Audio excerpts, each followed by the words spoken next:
I don't think it can be said enough that we thank you for coming today. It is important that we have all been here. Almost every major movement in society begins with people who align their hearts with the divine, with justice, with the idea of what is right and proper for humankind. And that's why we're here. We're here because there is an injustice. There is an inhumanity among us. And as people who are in relationship with the divine, we come and say no more. So thank you for coming and adding your voice and your signature to that call. Now we're going to hear some statements from our presenters today, and when they are finished, we are going to invite questions from the press or whoever is here who has a burning question, and they will give voice to that to an answer. So thank you in the name of all that is holy for being here.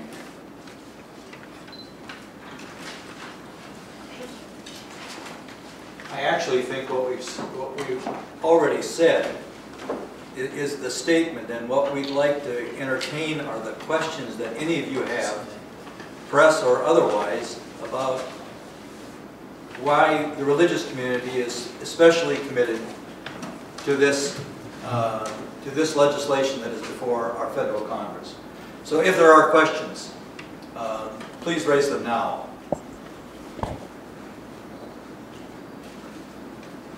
How many signatures are in your petition?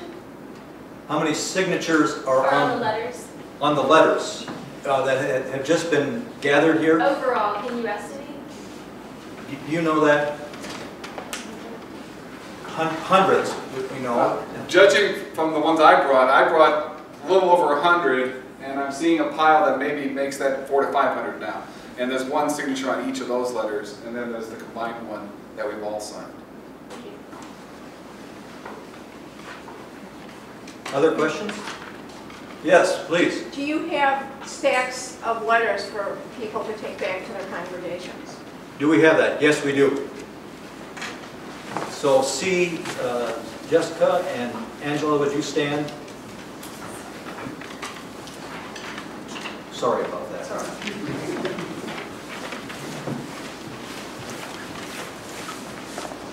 Yes, please.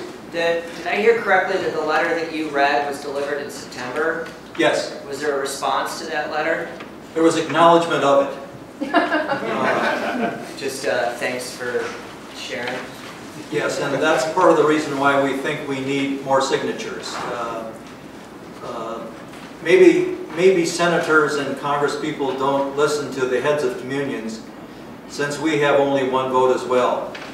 We'd like to add a lot of signatures from our congregations in the hopes that they will pay attention. And that was both from Durban and Burris? Yes. Are you in favor of specifically a government-run public option, or does a nonprofit, is that acceptable as well? Can you explain a little bit? In the discussion that took place in the formation of the letter, it was clear that we were talking about a truly public option. That is, I think the signatories to that letter at that time, when the whole notion of co-ops was beginning to be raised, that did not seem to be an adequate solution to cost reduction and to providing real healthcare accessibility and affordability to all residents. Therefore, the language of a public option was intentional. We made sure that we all agreed with that, and that's what it means. Yes, please. Could you speak to the moral component of people who don't take care of themselves, drug users, things like that, and people who maybe don't partake in our society by like working or contributing in some way, why society should still feel morally obligated to take care of those individuals as well? Anyone want to tackle the tough one? Well, I think it's awfully easy to make judgments about who does and doesn't take care of themselves, and I would think the burden of proof would be on why we shouldn't be compassionate for all on behalf of all of whom God loves. But I can imagine some distinctions at the end of the day, but only at the end of the day and only as a last resort.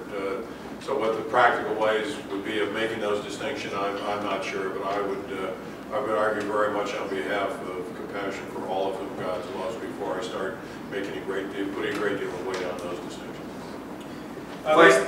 Please. There's a quote from the Jewish tradition that I paraphrase that basically says, dealing with people who are poor, in particular, when deciding whether to give money or not, says, don't pass judgment on them in your decision as to whether you should or not, because Lord knows God can look inside of you and have plenty to judge as well. So in terms of making judgments about people, given the fact that the majority of people in America are hardworking, are committed to being part of our society and participating in it, regardless of individual circumstances, as Al mentioned, the commitment as an overriding principle of being the we and being collective far overrides those individuals. And I promise you there's plenty that I can be judged on. Yeah, and I think when Jesus performed the healings that we all know about, there wasn't a long cross-examination in most cases before he responded, at least not on those grounds. I think when the society tries to exclude certain people's well-being based on their own conduct, it reinforces the same cycle over and over where it's the same people and more people get into that same situation from which you want them to get out. So it's important to work for the well-being of every member of the society.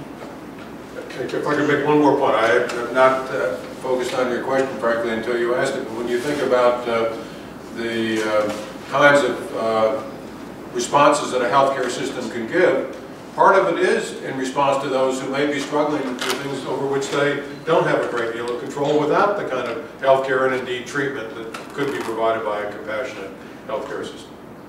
I think part of the encouragement with the current legislation is it does have these components that have to do with prevention, which I think begins to address the issue you're raising.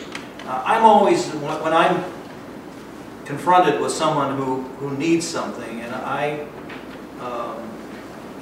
have a hesitation because I think, well, maybe it's for a drink or a smoke or whatever. I realize that in terms of the God I serve, the God I believe in, it's not so much that person that's being judged, it's me. Do I have the compassion to address that need, that immediate need? That usually leads me to say, I ought not to stand in judgment of my sisters and brothers who are in need. And I'm not saying that personal responsibility has nothing to do with this. Tradition does speak of personal responsibility, for sure. I can only speak for Jewish tradition. But the greater good still maintains that regardless of individual responsibility, what is the society we want? And Judaism clearly speaks solely in the collective, never in the individual.